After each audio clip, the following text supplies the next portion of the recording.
Mesdames et messieurs, nous sommes donc ici dans la Tour First, qui est emblème de la dynamique engagée par la Défense et ses acteurs depuis la crise du milieu des années 2000. Je vais vous donner ce micro parce que je crois qu'il marche mieux. Merci, ou c'est moi peut-être qui m'en sers pas bien. Cette tour a été construite à l'initiative d'AXA et d'Altarea Cogedim. La Tour First était la première à concrétiser le plan de renouveau de la Défense engagé en 2006 afin de donner une nouvelle attractivité au quartier d'affaires.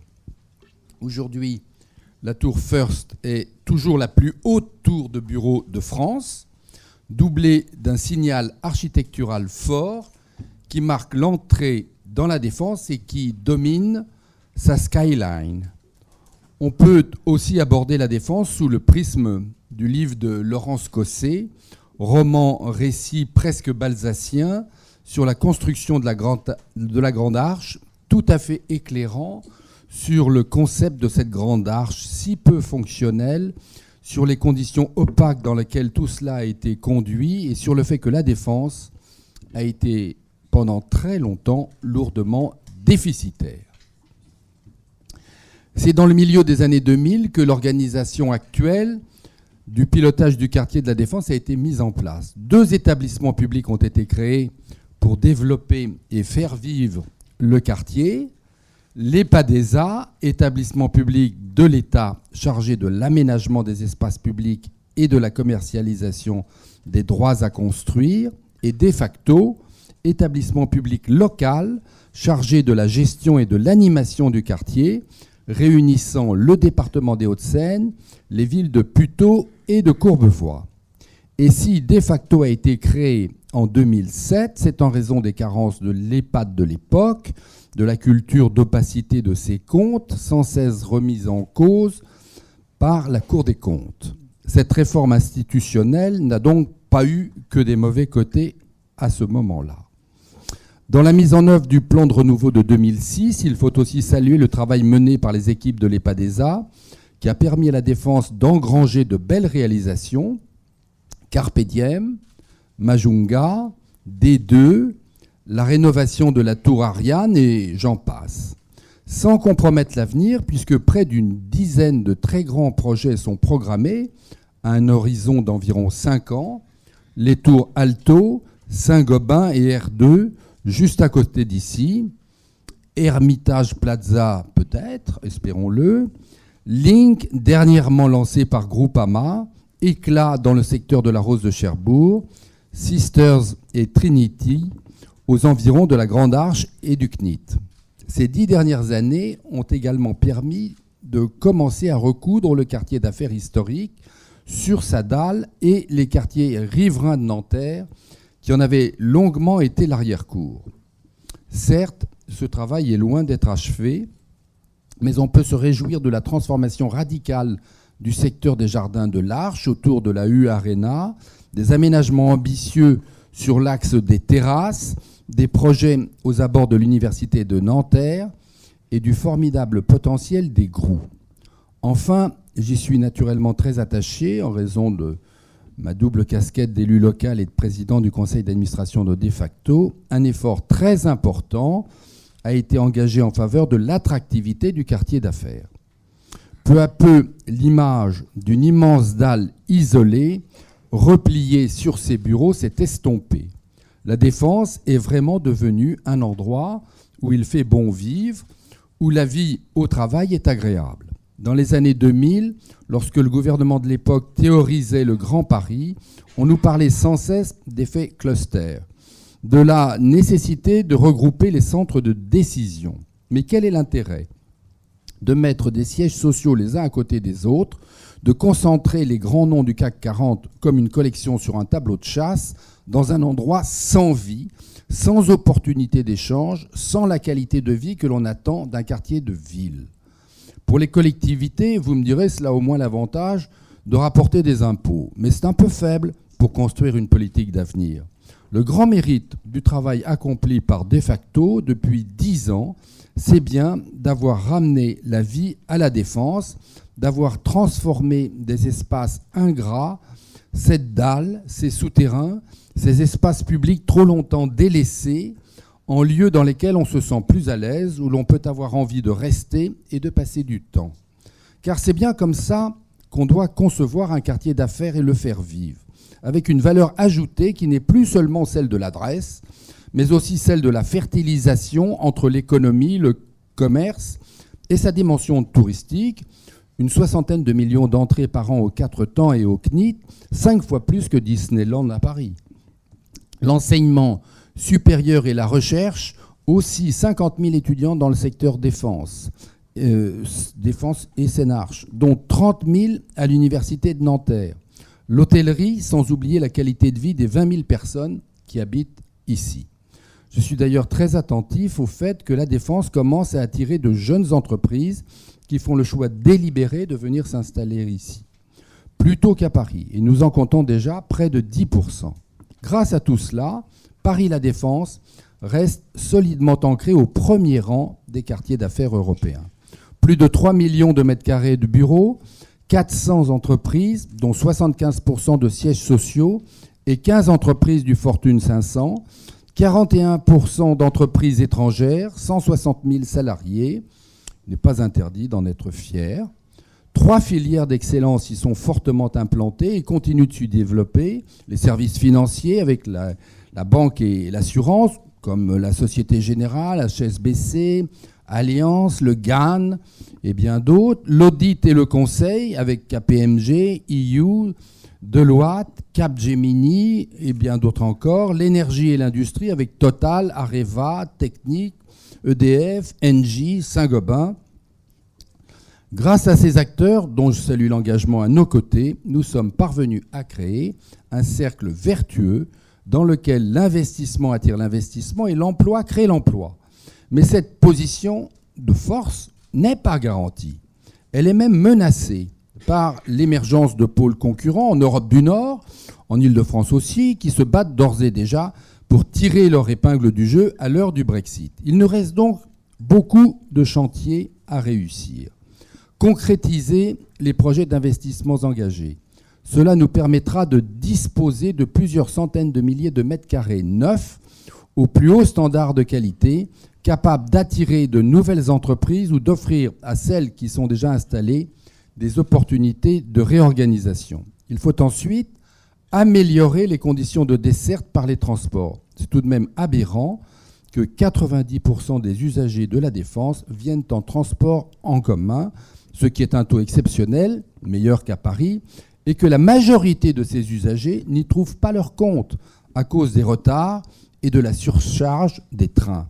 Ce qu'il faut, c'est d'abord désaturer les transports lourds en doublant le RER A par le prolongement du RER E et OL, dont les travaux commencent. C'est aussi offrir de nouvelles liaisons de banlieue à banlieue grâce au Grand Paris Express qui arrivera en 2025. C'est moderniser les fonctionnalités des liaisons routières pour en faire des boulevards urbains apaisés, servant au transport de proximité, comme le département des Hauts-de-Seine va le faire sur le boulevard circulaire qui a été transféré par l'État et la départementale 914. C'est enfin mieux ouvrir le quartier aux liaisons douces et aux nouvelles mobilités, le vélo, les navettes autonomes, comme de facto y travaillent activement. Et enfin, il faut moderniser les infrastructures qui supportent littéralement le quartier d'affaires et son développement. Nous nous trouvons au-dessus d'un véritable gruyère, d'une complexité technique inouïe, qui a été largement laissé à l'abandon aussitôt qu'il a été construit, car ses coûts d'aménagement n'avaient absolument pas été anticipés par l'État. C'est pour cela, et je ne trahis pas de grands secrets, car tout cela figure dans les rapports de la Cour des comptes, c'est pour cela que les voies de desserte intérieure ne résistent aujourd'hui pas plus d'un quart d'heure au feu, que la dalle ne peut supporter de grands rassemblements au-delà de 50 000 personnes au risque de s'effondrer, que les quais de tramway T2 s'affaissent lentement mais sûrement, et la liste des dysfonctionnements est longue. Cela nécessite un investissement inéluctable de plusieurs centaines de millions d'euros, sans quoi nos efforts de promotion et de développement resteront vains. Qu'avons-nous au juste à y gagner ? Le contexte est paradoxal. alors que l'hypothèse d'un Brexit dur semble probable, alors que ce Brexit pourrait inciter des entreprises étrangères à quitter Londres, alors que la visibilité des campagnes de promotion de Paris La Défense à l'international est plébiscitée, l'essai tarde pourtant à se transformer en afflux massif d'entreprises en provenance de Grande-Bretagne. Il y a plusieurs raisons à cela, et l'attentisme lié aux élections françaises n'est pas la principale à mes yeux. D'abord, les indicateurs financiers britanniques se sont moins dégradés et moins vite qu'on ne le prévoyait. Ensuite, notre pays continue de souffrir d'une image peu valorisante à certains égards. Fiscalité et rigidité du droit du travail sont les arguments qui reviennent le plus souvent. On va voir si cela va s'améliorer prochainement, mais c'est un enjeu important. Enfin, comme je le disais, nous devons désormais tenir compte d'une concurrence européenne qui ne se limite pas à l'Allemagne et à Francfort, mais qui concerne à peu près tous les pays en bonne santé financière de la zone euro, du Luxembourg aux Pays-Bas, en passant par l'Irlande et même l'Italie. C'est bien pour cela qu'il serait dangereux de nous reposer sur nos lauriers et d'attendre que les entreprises britanniques frappent à notre porte. Aujourd'hui, grâce aux efforts de tous les acteurs de Paris La Défense, et il faut le reconnaître, du gouvernement précédent qui a eu le courage de lancer cette réforme, nous sommes en train de créer les conditions d'un nouvel avenir pour Paris La Défense. Je dis à peu près, car quelques points restent à caler, mais l'essentiel est là. Après 60 ans d'administration unilatérale et aveugle du quartier par l'État, c'est une véritable décentralisation de la défense qui se prépare et qui a désormais force de loi depuis la publication d'une ordonnance seulement au mois de mai dernier. D'ici au 1er janvier 2018, l'EPADESA et de facto seront remplacés par un unique établissement public local dont le conseil d'administration comprendra une très large majorité de représentants des collectivités locales. Maintenant que la dimension gestion quotidienne a été développée, il est temps de réunifier l'EPADESA et de facto dont l'activité est nécessairement complémentaire. Cette réforme doit répondre à 3 enjeux, 3 problématiques cruciales pour l'avenir de la défense. Il s'agit d'abord de mettre un terme à une dissociation de compétences entre l'EPADESA et de facto qui nuit à la qualité des services apportés aux entreprises et qui fait que plus personne ne s'y retrouve vraiment. Ensuite, de reconnaître que le pilotage de l'aménagement du quartier d'affaires par l'État n'a aujourd'hui plus aucune réalité. L'État n'a plus engagé aucun investissement à la défense depuis longtemps. Il a laissé les infrastructures se dégrader et n'a plus aucune vision stratégique pour le devenir du site. Troisième enjeu, créer les conditions d'un engagement clair et partagé des collectivités dans le financement de la remise en état des infrastructures et dans la définition des orientations stratégiques qui encadreront pour les prochaines années le développement du quartier d'affaires. Paris La Défense doit être pensé comme une destination clé en main. Il faut que le quartier offre tout ce qu'une entreprise internationale peut attendre au moment d'engager une relocalisation, qu'il s'agisse de l'immobilier tertiaire, des transports, du logement ou des équipements nécessaires à l'épanouissement de chacun, la culture, les commerces, l'environnement, les écoles, le cadre de vie, le personnel et la vie des impatriés. Ce peut être là notre avantage sur Francfort. Nous allons d'ailleurs ouvrir à partir de septembre 2017 5 sections internationales supplémentaires à Courbevoie dans les écoles primaires, au collège et au lycée, en anglais britannique, en anglais américain, en allemand, en chinois, en arabe, et c'est une première en France, en coréen. Paris La Défense doit ensuite tirer parti d'une position très avantageuse sur le marché immobilier international. Nous devons tout mettre en œuvre pour que les projets continuent de bénéficier de conditions favorables pour les occupants, avec des loyers avantageux, 550 € du mètre carré annuel pour les valeurs primes, contre 800 à 900 à Paris et 1550 à Londres. Avec aussi une offre immédiate abondante, 275 000 mètres carrés aujourd'hui, 200 000 mètres carrés supplémentaires d'ici à 2019, et pour les investisseurs avec des rentabilités très attractives.